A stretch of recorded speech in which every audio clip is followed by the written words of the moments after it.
Esse é o painel Mission Oriented Innovation na prática, as contribuições da ciência aplicada para a economia de baixo carbono no Brasil. Essa mesa faz parte da segunda Conferência Brasileira de Mudanças do Clima, que promove diálogos para a formulação e monitoramento de compromissos que tenham impacto direto no clima e propõe caminhos para a implementação da meta da NDC brasileira, assim como maiores ambições na pauta climática e de adaptações às mudanças ambientais. Hoje é 30 de outubro, isso está sendo gravado antecipadamente à vinculação na conferência em si. A gente agradece a todos que venham assistir isso. E hoje o nosso painel conta com 3 ilustres convidados, a Camila Grankau, que é oficial de assuntos econômicos na CEPAL, a Comissão Econômica para a América Latina das Nações Unidas. A Camila é economista pela FEA-USP, mestre em economia pela Federal do Rio de Janeiro e PhD em economia de mudanças climáticas pela Universidade de East Anglia. E a Camila é a coordenadora do programa Big Push para a sustentabilidade da CEPAL no Brasil.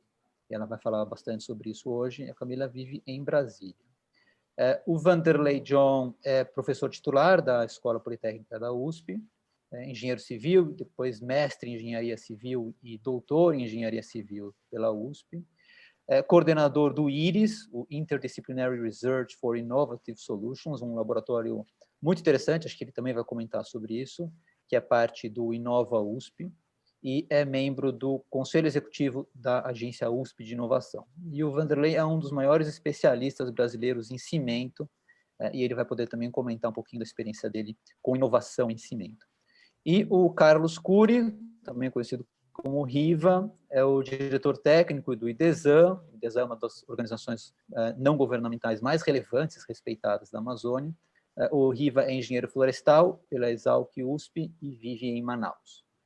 A gente não vai ter perguntas hoje, porque nós estamos ao vivo. Então, o que a gente combinou aqui com os painelistas é que cada um deles vai fazer uma breve apresentação de uns 10 minutos, seguidas de um bate-papo. O tema central da nossa conversa hoje é justamente esse conceito de Mission Driven Innovation, ou inovação orientada por missões. A nossa premissa é de que é possível e necessário orientar a parte da ciência brasileira em direção a missões estratégicas para o país, em particular, missões relacionadas à superação dos nossos vários desafios sociais e ambientais. E hoje, aqui nesse painel, a gente vai discutir como o governo, o setor privado, a academia e a sociedade civil estão trabalhando para fomentar o desenvolvimento de inovações, e a gente está falando principalmente de inovações de base científico-tecnológica, inovações que respondam aos desafios estratégicos do país. E o nosso foco hoje é falar um pouco de desafios relacionados à energia, clima, bioeconomia e meio ambiente. Então, eu gostaria de passar a palavra à Camila, para que ela conte um pouquinho da experiência dela na CEPAL, e em particular aí esse grande programa que é o Big Push para a sustentabilidade. Por favor, Camila. Obrigada, André. Bom dia, Vanderlei, Carlos Gabriel Cury. É um prazer estar aqui com vocês e bom dia a todas e todos que estão assistindo.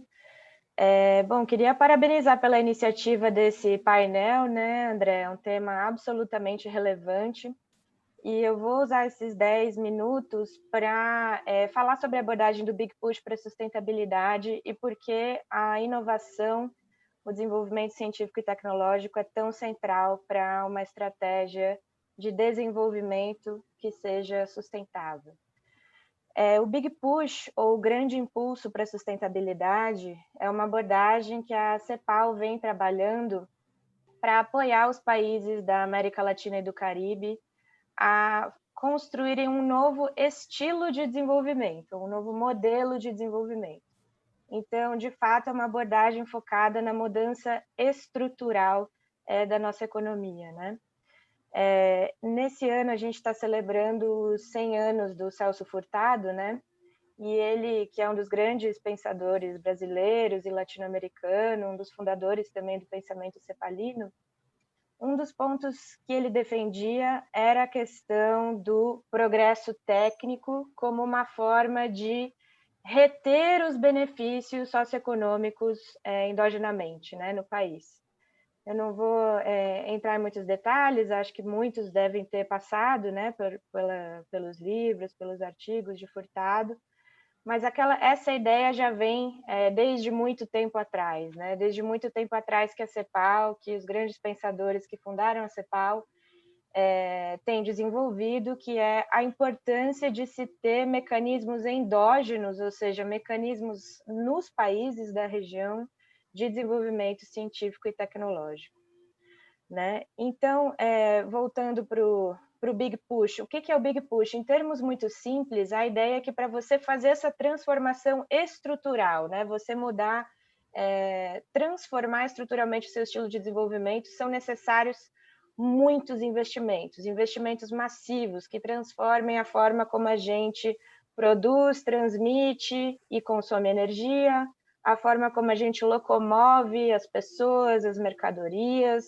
a eficiência energética da indústria, a bioeconomia, a agregação de valor da natureza, enfim, uma transição para um modelo de desenvolvimento menos poluente, mais resiliente, que seja capaz de agregar valor e extrair valor desse amplo capital natural que a região apresenta. Esse grande conjunto de investimentos seria um grande impulso, um big push para um novo ciclo de crescimento econômico, geração de renda e de empregos, e combate às desigualdades e brechas estruturais que a região ainda apresenta. Então, em termos muito simples, essa é a ideia do Big Push, né? Uma abordagem muito focada em investimentos. E por que em investimentos, né? Dois motivos principais. Primeiro, porque, especialmente no contexto atual de crise provocada pela pandemia de Covid-19, os investimentos são uma grande alavanca de retomada do crescimento da renda e dos empregos, né? Ele é um dos componentes mais dinamizadores da economia no curto prazo. Então, ele tem um papel fundamental no combate à pandemia. E, em termos de economia, os investimentos são o principal vínculo entre o curto e o longo prazo. Então, são os investimentos que a gente realiza hoje que explicam qual vai ser o modelo ou a estrutura econômica de amanhã. Se a gente investe pouco, as economias tendem a permanecer com uma baixa competitividade, uma baixa produtividade e se manter na periferia do sistema econômico global. Economias que investem muito, especialmente em tecnologia e inovação, tendem a ser mais competitivas, ter mais competitividade, ser capazes de inserir em mercados que remuneram melhor, levantar, né, arrecadar mais impostos que permitem fazer uma série de outras políticas. E, principalmente, se a estrutura produtiva de amanhã vai ser mais ecológica, menos poluente, também depende essencialmente dos investimentos que são feitos hoje. Então, ou seja, os investimentos são a variável-chave para o Big Push da sustentabilidade e a gente vem trabalhando o olhar sobre esses investimentos e identificando quais são esses investimentos transformadores do estilo de desenvolvimento que sejam prioritários, que sejam estratégicos e que possam entregar mais benefícios nas três dimensões, né? Econômica, social e ambiental. E para além dos setores-chave, né, que a gente vem trabalhando, identificando quais são os setores, as tecnologias, e isso tudo está detalhado no documento Período de Sessões, que foi lançado essa semana pela CEPAL. Ali vocês vão encontrar os 7 setores identificados como estratégicos para um Big Push para a sustentabilidade, que são bioeconomia, energias renováveis, a própria transição digital, né, que tem um papel fundamental na sustentabilidade, na eficientização dos recursos naturais. Mas, para além, né, dessa visão, digamos, tradicional de identificar os setores e as áreas, a gente também considera fundamentais os investimentos em construção de capacidades científicas, tecnológicas e inovativas. É claro que há benefícios inegáveis, né, principalmente em termos ambientais, de se fazer essa transição com as tecnologias que estão por aí. E é claro que a região também já apresenta muitas tecnologias, muitas competências tecnológicas importantes para essa transição. Mas, se a gente quiser fazer dessa transição, desse esverdeamento, entre aspas, né, a gente fala de uma mudança estrutural da economia rumo a um padrão mais sustentável. Se a gente quiser fazer disso uma estratégia de desenvolvimento socioeconômico que efetivamente permita reduzir desigualdades, reduzir as brechas de gênero, as brechas raciais, reduzir a lacuna tecnológica, aumentar a competitividade no longo prazo, se a gente realmente quiser pensar em uma estratégia mais ampla, é fundamental considerar os investimentos em ciência, tecnologia e inovação, em termos, assim, colocando de forma muito simplificada, né? Se isso não for feito, boa parte dessas tecnologias vão vir de fora e a gente vai estar exportando, né, ou mandando para fora os multiplicadores dos investimentos, os multiplicadores de renda, os multiplicadores de empregos. Então, é importante ter essas capacidades nas áreas que forem estratégicas para os países desenvolvidas aqui. Eu queria aproveitar para destacar que no escritório do Brasil da CEPAL, a gente vem trabalhando em algumas dessas áreas, né? No último dia 23 de outubro, a gente teve o lançamento dos resultados do projeto Energy Big Push, ou Grande Impulso Energia. Esse projeto ele foi um esforço de diversas instituições e diversos parceiros, principalmente o Centro de Gestão e Estudos Estratégicos, o CGE, a Empresa de Pesquisa Energética, EPE, a Agência Internacional de Energia, a IEA, e a CEPAL, né? Além de diversos outros parceiros que contribuíram. E dado desse tema, né, Mission Oriented Innovation, né, a gente sabe que energia é um tema central para o desenvolvimento, para a soberania energética, e para o desenvolvimento sustentável, para uma economia de baixo carbono de forma geral. Então, eu convido vocês a acessarem, né, os resultados, as publicações que foram geradas, que já estão disponíveis, e o que foi esse trabalho, muito resumidamente, né?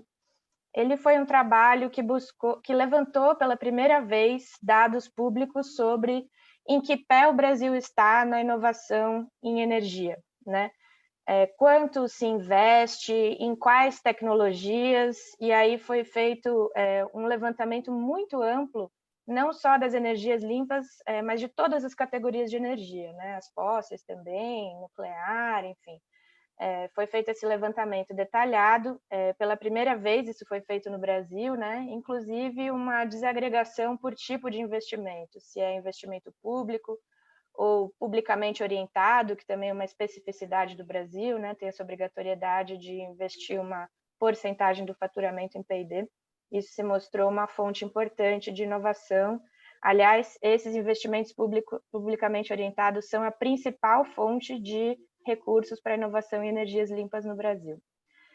Então, além dessa parte de dados, né, para ver onde estamos, para onde estamos indo, também foram levantados indicadores, ou seja, olhando tecnologia por tecnologia, qual o potencial de redução de emissões, de redução de consumo energético, de custos diretos e indiretos, de geração de empregos.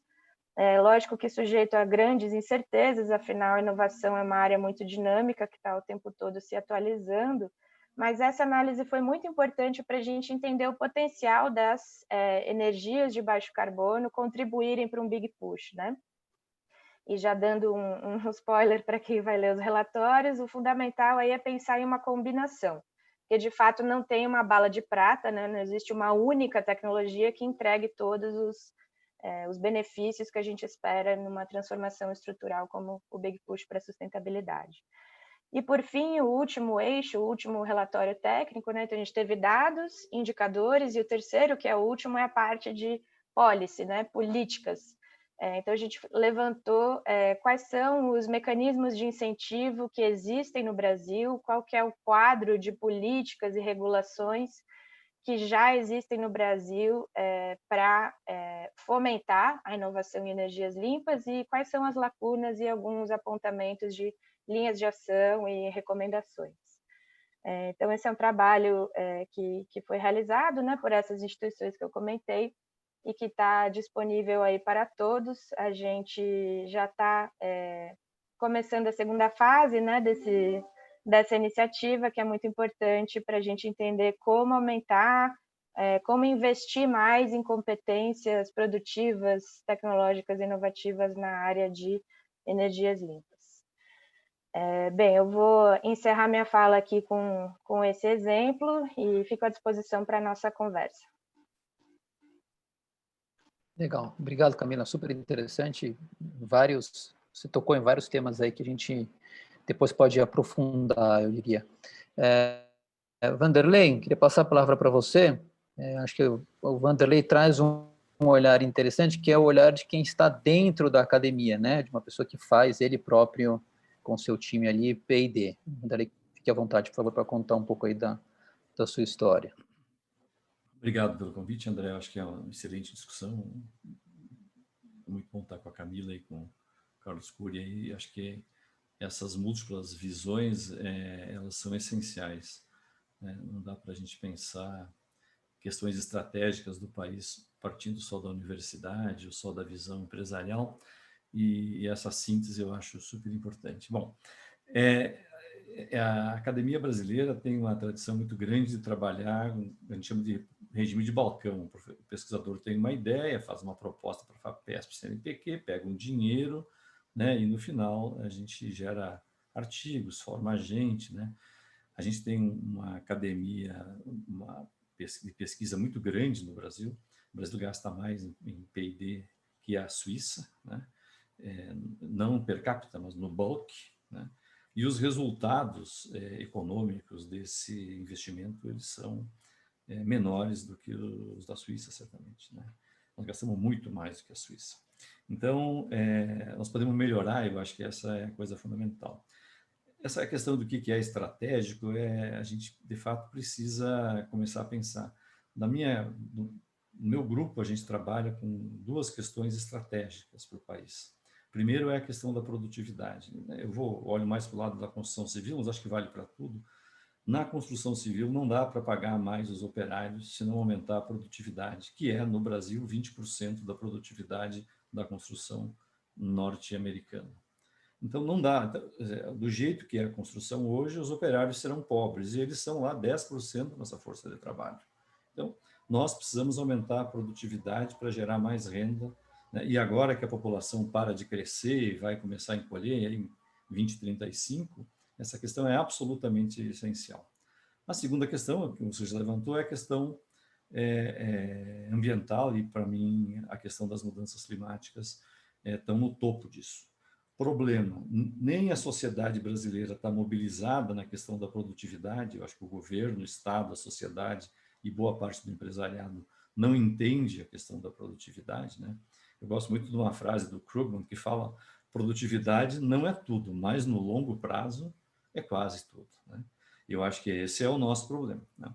A segunda, nós estamos ainda muito menos mobilizados para a questão das mudanças climáticas. Nós ainda estamos um pouco prisioneiro do lixo urbano, da reciclagem e da Amazônia, né? E nós temos, né, acho que o etanol mostra o potencial que tem quando você traz novas... Usar etanol nem é uma invenção brasileira, mas transformar o etanol na força motriz de grande parte do transporte é uma invenção brasileira. Esta é uma política brasileira muito interessante, né?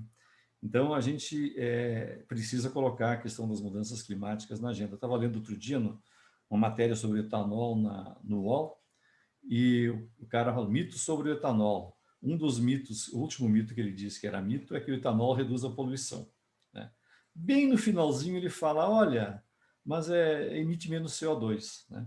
Se eu olhar uma revista uma matéria sobre automóvel, ninguém fala de emissão de CO2. A elite brasileira anda de carro importado, e mesmo a Volvo, que faz carro a etanol na Europa. No Brasil só traz gasolina e está todo mundo achando que está tudo normal e é isso mesmo. Então, nós temos um problema sério, né? Que, de uma forma geral, o Brasil não está olhando para as questões estratégicas, nós estamos olhando talvez um pouco para o passado, por uma agenda um pouco do passado, né? Eu acho que nós ainda somos, tanto na academia quanto na indústria, um pouco prisioneiros da visão de substituição de importações. A academia brasileira, e eu passei 6 anos na FAPESP, né, ela tende a repetir as ideias e testar as ideias que são desenvolvidas lá fora. Nós temos pouca iniciativa e pesquisa original brasileira, né? E a indústria faz a mesma coisa, né? E a gente... Então, nós não temos essa cultura e a indústria não tem a cultura da inovação. É muito comum você... Não, na minha empresa todo mundo faz inovação. Eu até concordo, a inovação incremental do dia a dia.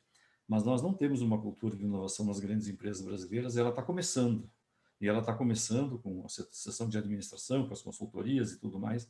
Mas, na verdade, uma cultura pesada de inovação exige estruturas de P&D, capacidade científica, não só na academia, mas dentro da indústria, né? Eu trabalho muito com empresa, e um problema que a gente enfrenta logo no início, que a gente começa o relacionamento com a empresa, é que leva um tempo para a gente estabelecer uma interlocução, né? E enquanto não tem um interlocutor interno, as chances do que a gente bola no laboratório virar um produto no mercado e gerar, né, resultados para a sociedade, né, melhorar o Brasil, né, são muito pequenas, né? Eu concordo com o que a Camila falou, nós só temos uma chance de sair da pobreza, que é inovando, né? O que gera riqueza é a inovação, né? E a segunda coisa, aumentando a produtividade em cima dessas inovações e, ao mesmo tempo, mitigando todos os impactos ambientais, né? Então, essa é a nossa oportunidade e esse é o nosso desafio, né? Eu acho que nós já estamos começando. Eu estou bastante otimista, né? Até eu já contei para o André, essa semana passada eu coordeno uma unidade em Brapi, na USP, que trabalha com a área da construção civil, e nós, no meio da pandemia, tivemos vendas recordes de projeto e esgotamos os nossos recursos, que deveriam durar até 2022, esgotou semana passada, né? Nós já gastamos o dinheiro, né? Então, as coisas estão melhorando, né? O que está melhorando? Bom, nós temos uma indústria que é importante, bastante complexa. Nós temos multinacionais brasileiras, na minha área, Cimento, Intercement e Votorantim, são grandes empresas, padrão global, faturam mais fora do Brasil, do que Votorantim e Cimentos, do que dentro do Brasil, né? E nós temos mecanismos que foram sendo criados aí nos últimos 20 anos, talvez, que estão realmente incentivando a inovação, né? Então, já foram citados os fundos setoriais, eu acho que eles são limitados, muitas empresas botam ele no custo e, enfim, não tem uma visão de inovação. O que nós gastamos em energia, nos fundos de energia, para a quantidade de inovação real que a gente tem, é um pouco desapontador. Dá para melhorar muito nesse negócio. Mas é aquela coisa, a empresa é obrigada a investir, ela não elegeu investir, né? O que muda mais recentemente são os investimentos sem retorno, e aí talvez o grande destaque para mim é a Embrapi, né? Porque ela muda fundamentalmente o relacionamento das empresas com as universidades e centros de pesquisa, né? A empresa, ela não é obrigada a investir, ela vai porque ela quer, né? A academia não é obrigada a fazer, ela vai atender porque ela entende que isso é importante, né? Existe um orçamento, existe todo um contrato, e a empresa coloca talvez 50% dos recursos, é dinheiro da empresa, né? Não é isso. O governo coloca uma outra parcela, a Embrapi entra no máximo com 30%, e o valor do trabalho e do investimento da universidade, do centro de pesquisa, entra como contrapartida não financeira, né? Então, é um modelo muito interessante, né? E está tendo um sucesso gigante, né? Eu acho que é um caso bastante interessante, né? Nós estamos vendo também um aumento das startups, né? Nós estamos vendo os nossos primeiros, tem certa fixação por unicórnio, mas a gente é uma coisa nova. Nós temos hoje um grupo de venture capital, existe todo, inclusive na construção civil, movimento de inovação, né? Ainda está muito focado em APP, em modelo de negócio e tudo mais, mas nós temos um movimento de inovação, né? Como é que nós transformamos isso para tecnologias mais complexas, né? Como é que a gente faz que aconteçam projetos realmente estratégicos que vão exigir investimentos muito mais complexos, muito mais alongados, com equipes muito multidisciplinares, e que é o grande problema, né? Isso dentro da USP, a USP já tem agência USP Inovação há muitos anos, tal, mas há 3 anos atrás a USP tomou uma decisão. Primeiro, nós começamos a disputar a Embrapis, e nós já temos 4 e queremos aumentar, mas nós queremos o Inova USP, que é um centro multidisciplinar, que tem essa vocação de trabalhar com coisas mais complexas e interdisciplinares, né? É muito difícil organizar dentro da universidade um projeto interdisciplinar se você tiver que ancorar esse projeto numa unidade. O projeto é interdisciplinar, mas é da Poli, né? Então, hoje não, ele vai lá no Inova USP, e o Inova USP pertence a todo mundo, ele não é de ninguém, né? Então, essa é uma coisa muito importante, e a missão dele é trabalhar com a indústria, a missão dele é organizar, romper as barreiras da disciplinaridade que nos limita a trabalhar com projetos reais e problemas reais da sociedade, né? E dentro do Inova a gente tem o IRIS, que é uma oficina que tem por missão identificar oportunidades, problemas e estruturar projetos mais complexos, interdisciplinares de solução, né? Nós vendemos a USP, nós vendemos as ideias, nós ouvimos o que as empresas têm para dizer, né? A gente ouve o que a academia tem para dizer, tenta transformar ideias interessantes de colegas, né? Que não consegue chegar ao mercado se não houver alguma coisa que cubra o Vale da Morte, né? Que a academia tem um insight, desenvolve uma pesquisa, a gente avança no que dá dentro do laboratório, ela não é ainda atrativa para uma empresa, porque ela tem um risco muito grande, né? O profissional da academia não necessariamente conhece as empresas, né? Então, a gente está hoje na USP criando, dentro do Inova, esses mecanismos de identificar essas ideias, essas oportunidades, né? E aí atrás dos parceiros e montar equipes para transformar uma pesquisa num produto final. Pesquisa acadêmica é muito investimento, é muito dinheiro e é bastante tempo, né? São muitos os problemas para tirar da academia e transformar uma coisa em algo que gere valor para a sociedade, né?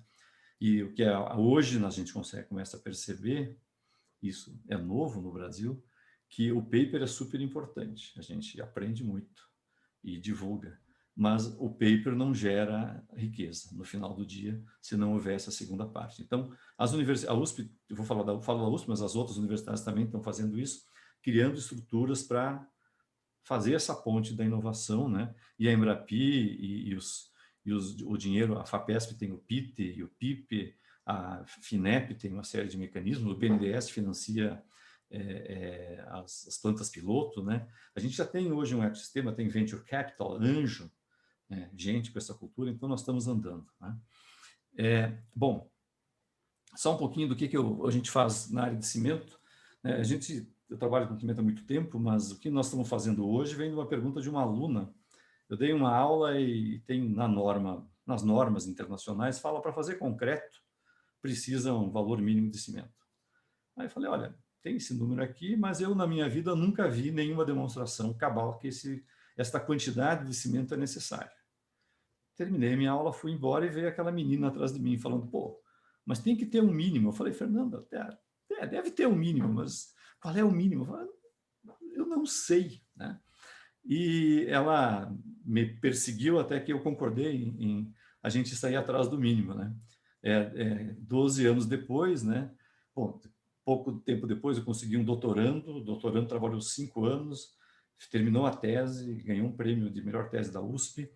E aí nós vendemos o projeto para uma empresa, para a Intercement. E aí muitos colegas falam, você é esperto, hein?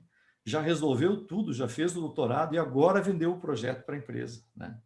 E nós trabalhamos com a empresa, gastamos mais de $1 milhão, trabalhamos dinheiro da empresa, trabalhamos 4 anos e começamos a fazer as primeiras obras piloto de verdade em dezembro. Paramos por causa da pandemia, mas estamos construindo um laboratório, um prédio na USP para demonstrar a tecnologia, né? Porque é assim que as coisas precisam ser feitas. Para colocar uma tecnologia, para fazer um material estrutural no mercado, é uma coisa super complexa. É muito investimento, é muito tempo e é muita gente, né? Essa tecnologia, a gente tem uma estimativa que foi feita, permitiria talvez mitigar 900 milhões de toneladas de CO2 da indústria do cimento. O cimento está produzindo, hoje em dia, aproximadamente 3,5 bilhões de toneladas de CO2, né, a produção de cimento. E só com essa tecnologia, escalando ela, perfeitamente viável, daria para economizar 1/3, mais ou menos, disso, né? E é um custo bastante baixo, né? Então, hoje nós estamos começando, ela está sólida, nós já temos demonstração aqui, começando a falar com parceiros no exterior, né? A empresa parceira no Brasil segue nos investimentos, quer dizer, agora eles já têm gente, eles já entendem, eles já estão, né, construindo a infraestrutura e tudo mais. Então, é assim que a gente faz. Então, eu acho que nós estamos num momento de transição, né? Mas ainda falta, para mim, a questão política, né? É que a sociedade precisa entender que o futuro não é superávit primário, não é o futuro, é uma conta que nós precisamos fazer, né? Temos que mudar o centro da nossa discussão para as coisas que são realmente importantes, que, ao meu ver, aumentar a inovação para aumentar a produtividade e baixar o impacto ambiental. É isso que nós precisamos centrar. E dá para fazer, nós temos massa crítica. Obrigado.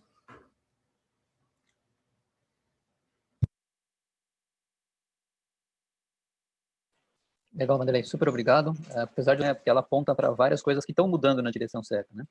E aí eu acho que, de novo, né, como na fala da Camila, a questão do investimento, né, da direção que se dá ao investimento, ela é absolutamente crítica, né?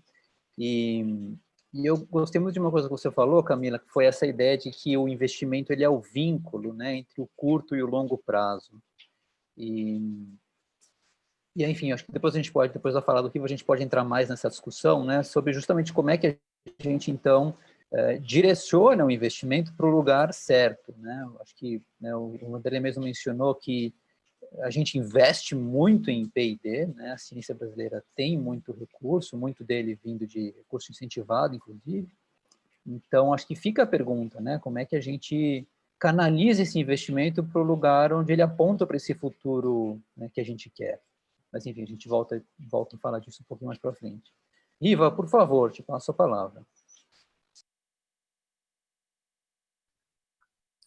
Legal, obrigado. Obrigado, Camila. Obrigado, Vanderlei, também pelas apresentações. E, André, obrigado pelo convite, por essa oportunidade aqui de debater sobre isso.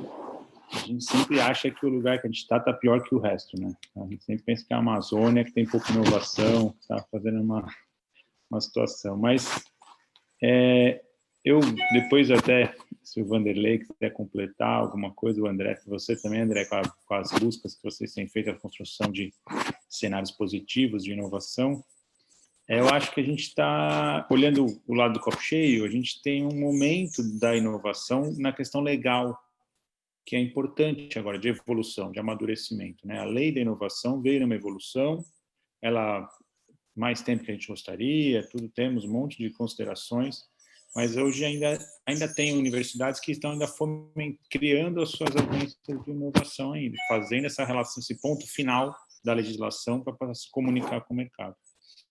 Então, me parece que é um momento que a gente está vivendo, esse momento da curva, né, de poder aproximar um pouco mais resultados de setor privado, setor público, principalmente por causa do recurso público, que é a maior parte. Aí eu vou falar um pouco enviesado pelo meu olhar amazônico, né, pelo também numa distância certa, de certo modo, da academia, que não estamos tão perto, né, assim, não trabalhamos com recursos de pesquisa direta, como CNPq e FAPESP, mas a interpretação que a gente tem tido na relação com os cenários é um pouco esse.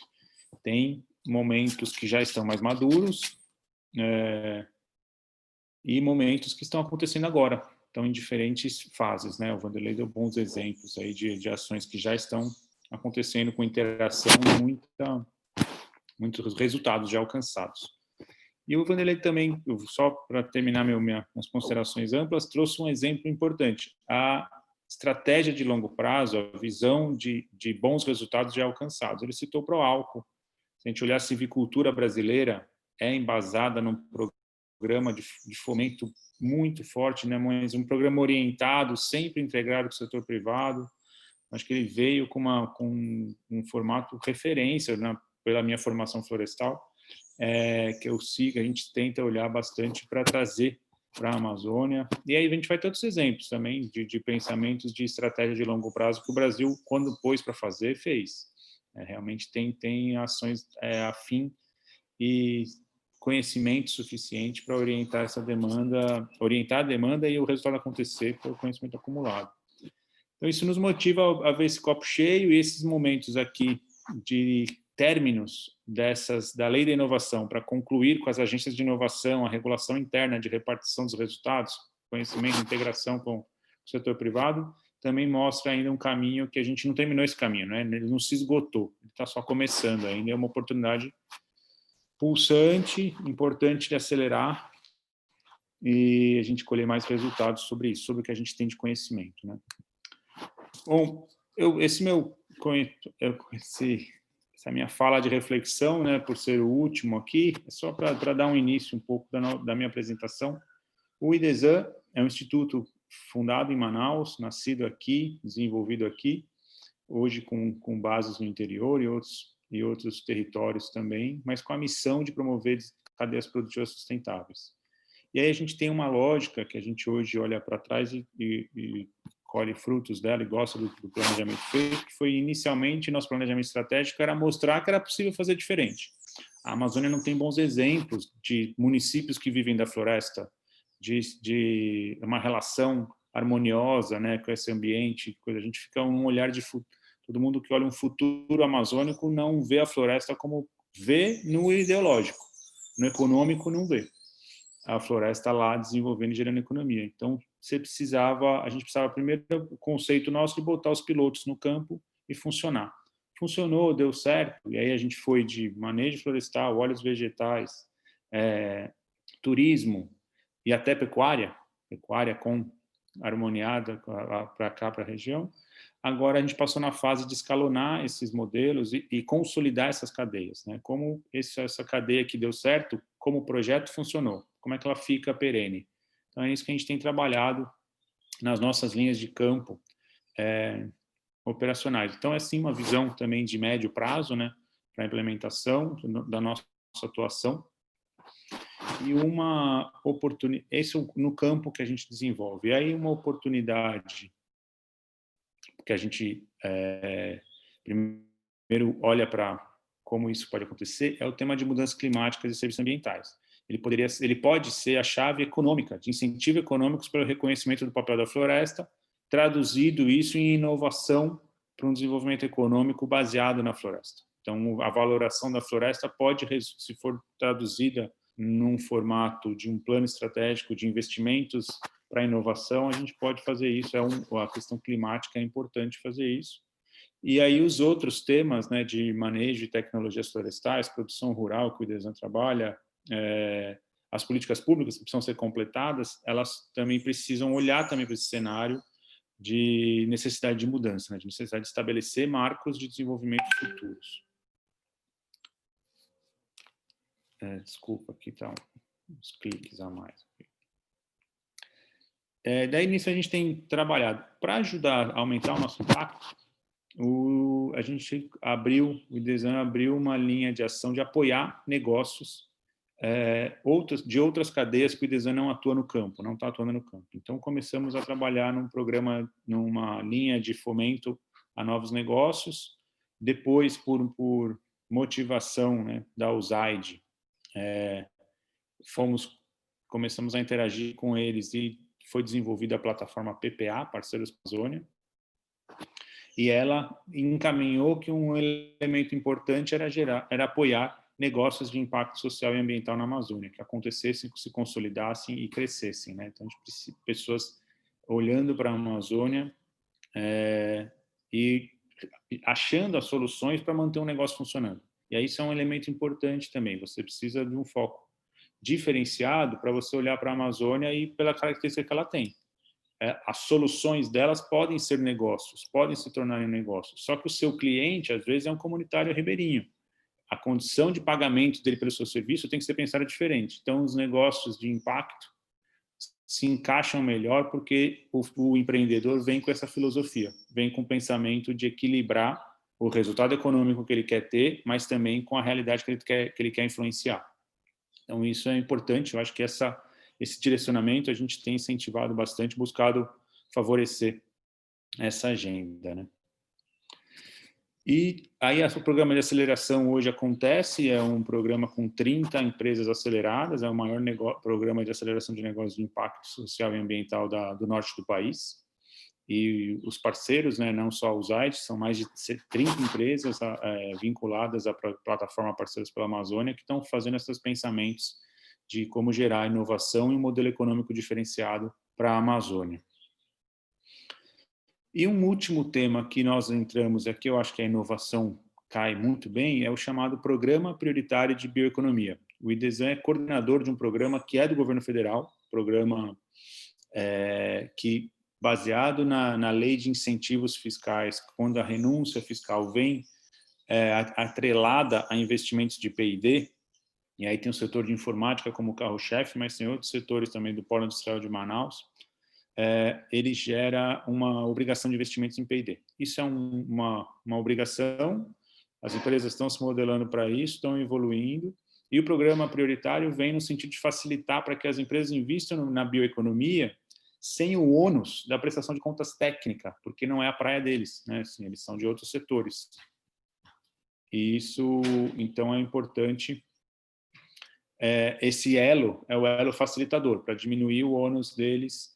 Sobre isso, eles poderiam investir com mais tranquilidade em diferentes formatos, de apoio filantrópico, em apoio olhando para novos investimentos, diversificação de suas cadeias, e em apoio para seus insumos também, para olhar para o futuro como a Amazônia entra nas cadeias de insumos e depois a saída também, tratamento de resíduos também pode ser pensado de forma inovadora. Então, só um exemplo, assim, uma espécie de óleo vegetal da Amazônia, numa produção de plástico, já gerou mais resistência no plástico, já gerou mais economia de produção, porque não precisa produzir tanto, já gerou outros benefícios também, além do que se esperava originalmente do teste, por essa combinação, pelo banco de conhecimento, ou banco de informações que a Amazônia tem disponível, né? A maior biodiversidade do mundo está aqui para a gente fazer melhor uso dela. E aí o programa prioritário vem com essa inovação, a gente tem esse desafio de estabelecer, e aí eu volto um pouco comungando com os temas que a Camila e o Vanderlei trouxeram nessa agenda. O desafio de agora é passar para a próxima fase dos elementos.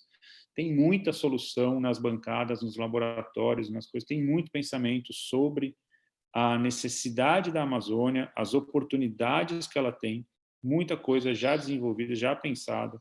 E esse próximo passo, que ainda precisa, na nossa interpretação, de um investimento sem retorno esperado, porque é uma transição de fases, para daí chegar no momento apto para negociar, para interagir com o setor privado com maior força, esse é um momento ainda necessário e importante para a Amazônia, que a gente busca via programa prioritário com as empresas que estão fazendo essa disponibilidade de recursos, mas também com outras fontes que são importantes olhar. E se você combina uma estratégia de governo com o olhar do setor privado, acho que a combinação pode ser muito positiva e a gente pode alavancar formatos de inovação para a Amazônia de uma forma realmente rápida, porque o conhecimento está acumulado, está reprimido, eu quero dizer que ele não virou ainda economia, mas bem desenvolvido na academia e pronto para inovar. A gente realmente aposta que o conhecimento acadêmico ele já está estabelecido, tem bastante coisa. A migração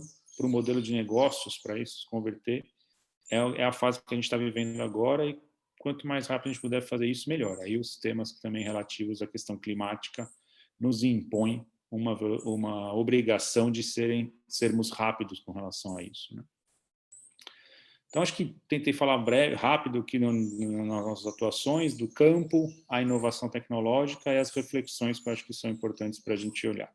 Integrar o recurso filantrópico ou recursos públicos ainda de investimento com o olhar do setor privado para inovação de mercado, para colocação na coisa, e também colocando que os negócios de impacto social e ambiental, quando tem a preocupação do olhar do ambiente que ele está entrando, ele pode ser mais promissor na Amazônia e ajudar a consolidar mais cadeias produtivas que, por exemplo, podem superar vetores econômicos muito fáceis. Se a gente comparar o valor de óleos vegetais, mesmo que a gente está dizendo, com os óleos vegetais amazônicos, os óleos comuns, que são de larga escala, 1 litro de óleo de breu, por exemplo, pode chegar a R$ 1.500 o quilo, dá R$ 1,5 milhão a tonelada. Isso realmente é bioeconomia na veia, acontecendo de uma forma fácil, e um apoio de suporte para isso acontecer, para esse produtor local que hoje que vendia o breu do breu, né, a massa do breu para o mercado a R$ 5,00 o quilo, ele poder ser um destilador de óleo e vender esse produto mais com acervo da contabilidade, do suporte técnico, da agenda, que entendam aquela realidade e se apresentem para isso, a gente consegue realmente acelerar de uma forma rápida essa mudança. Não é simples, mas acho que o conhecimento e os caminhos têm bem mapeando, aí batendo na porta cada vez mais. É isso, acho que minhas considerações iniciais. Legal. Obrigado, Riva. Eu acho que, né, fica para mim a impressão de que a gente está num momento positivo, né, que a gente reconhece que existe muita inteligência, muita inovação sendo feita nos institutos de ciência e tecnologia, né, do Brasil. O investimento, o volume, né, já tem um volume importante de recursos circulando por aí. Eu acho que tem ainda um desafio importante de conseguir, né, transformar esse sistema no sistema que é, né, como você comentou, Randali, muito baseado em balcão, para um sistema mais orientado, né, por missões, para que a gente possa um pouco transformar todo esse potencial em realidade, né? E me parece que um caminho talvez mais fácil são justamente esses mecanismos de incentivo, essas leis ali no caso da ANEEL, que também é um volume de recursos importantes, né, para a área de energia que a Camila mencionou. Enfim, acho que a gente tem aqui pouquíssimos minutos, mas eu gostaria de pedir para vocês talvez uma breve, né, conclusão ou recomendação, né? Como é que talvez a gente escolher esse tema central, né, dessa canalização do investimento para, né, missões estratégicas. O que falta para a gente conseguir transformar isso numa realidade mais ampla, sair desses exemplos que são interessantes, estão começando a aparecer cada vez mais, mas como é que a gente transforma isso numa prática mais recorrente? Acho que talvez a pergunta que me fica aqui é essa. Se vocês quiserem dar os seus pitacos, por favor. Eu acho que a questão de ganhar eficiência com os investimentos que a gente já faz com o dinheiro público é fundamental. E eu acho que para a questão da inovação, nós temos que ser muito pragmáticos.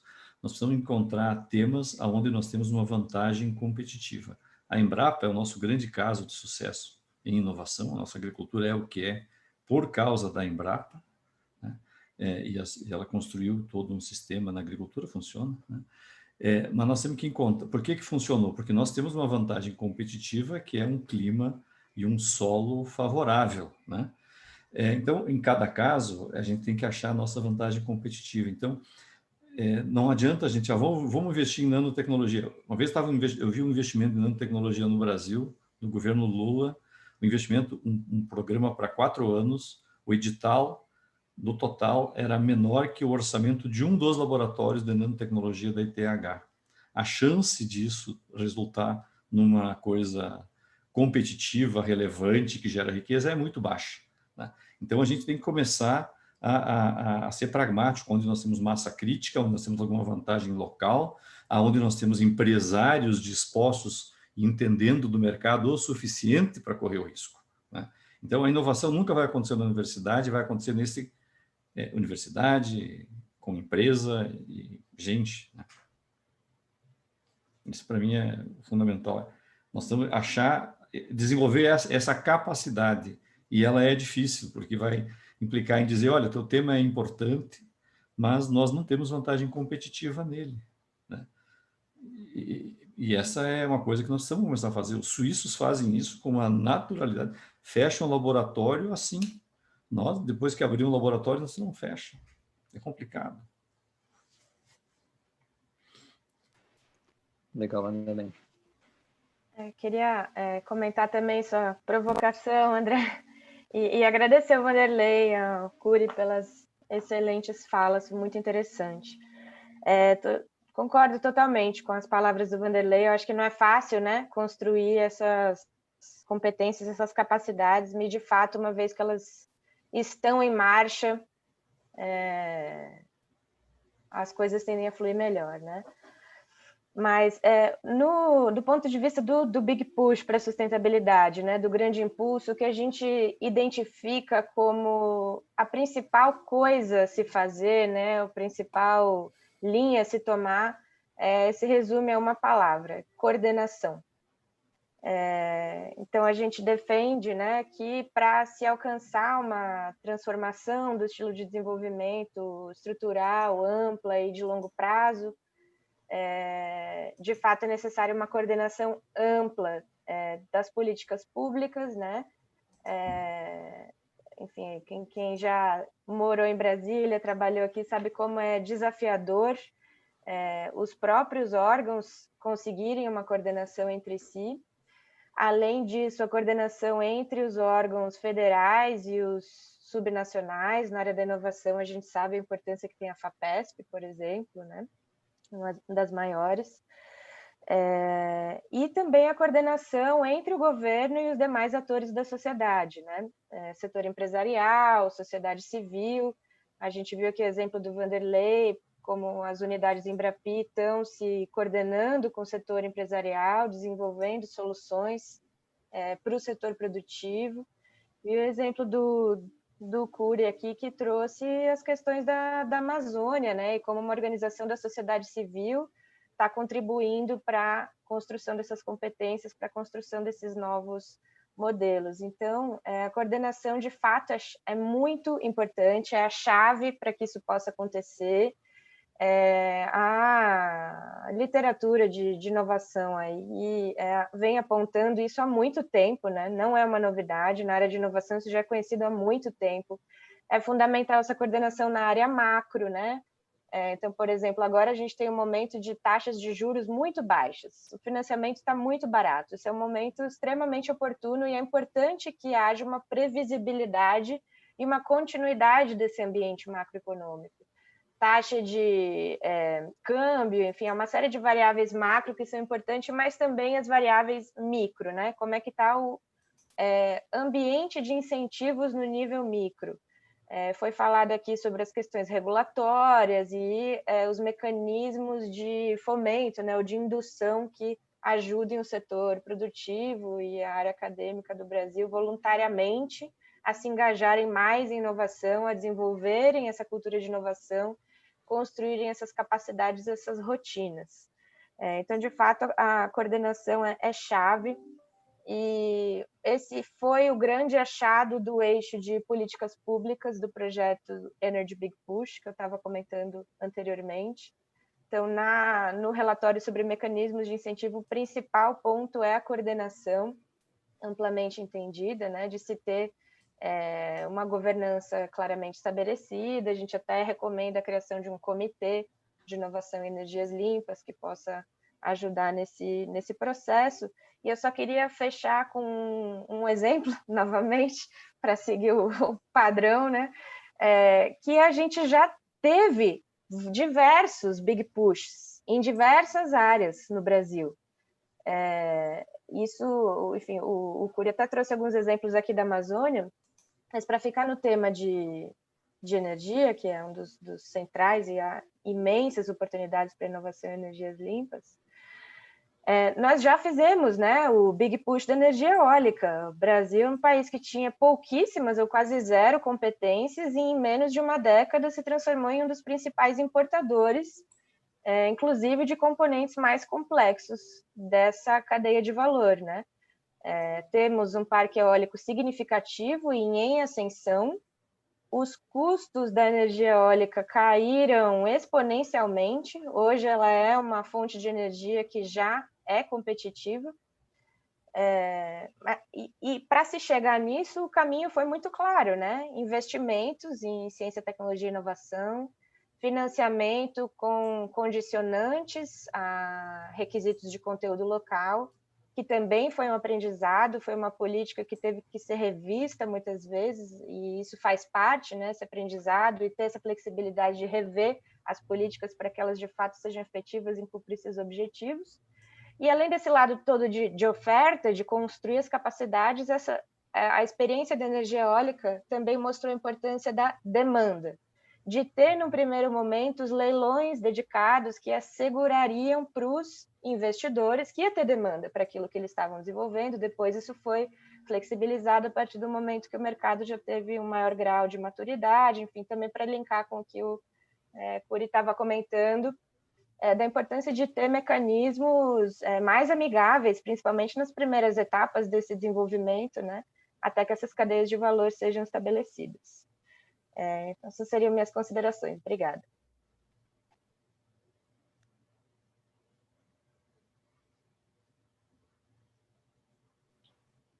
Legal. Você, Riva, se você quer fazer alguma última consideração antes da gente fechar?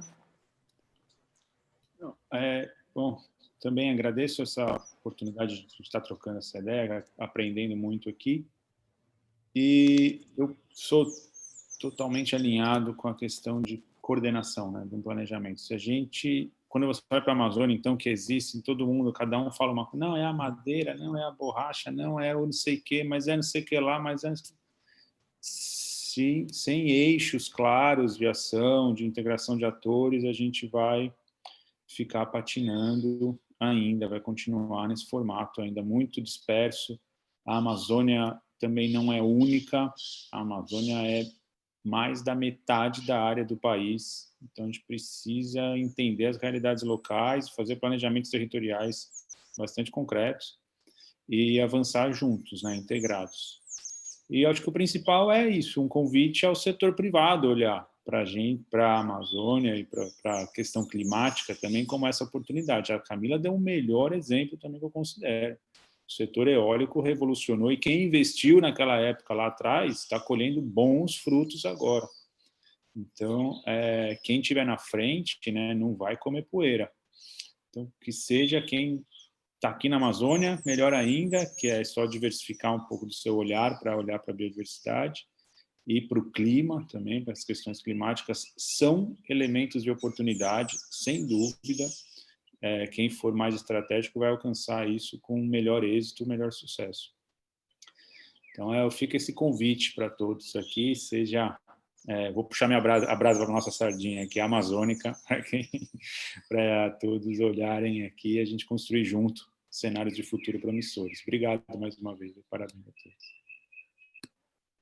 Legal, gente, acho que, né, chegamos aqui no nosso limite, infelizmente temos que encerrar, as pessoas têm outros compromissos aqui, desculpa ter passado um pouquinho do nosso horário. Muito obrigado, Vanderlei, Camila, Riva, pelas suas palavras, acho que é uma discussão super interessante, agradeço muito a presença de vocês, e, enfim, estamos juntos nessa, né? Acho que a gente seguimos nessa batalha aí para transformar de passo em passo esse ecossistema de inovação brasileiro aí em direção a essas missões importantes para o nosso país. Né? Vanderlei, você quer complementar? Não, só queria agradecer o convite aí e as ideias que são tudo muito interessante e acho que o papel que vocês estão exercendo, André, é muito importante, né, esse tipo de catalisação. Obrigado. Legal, eu agradeço. Então tá bom, gente. Muito obrigado. Um abraço aí a todos.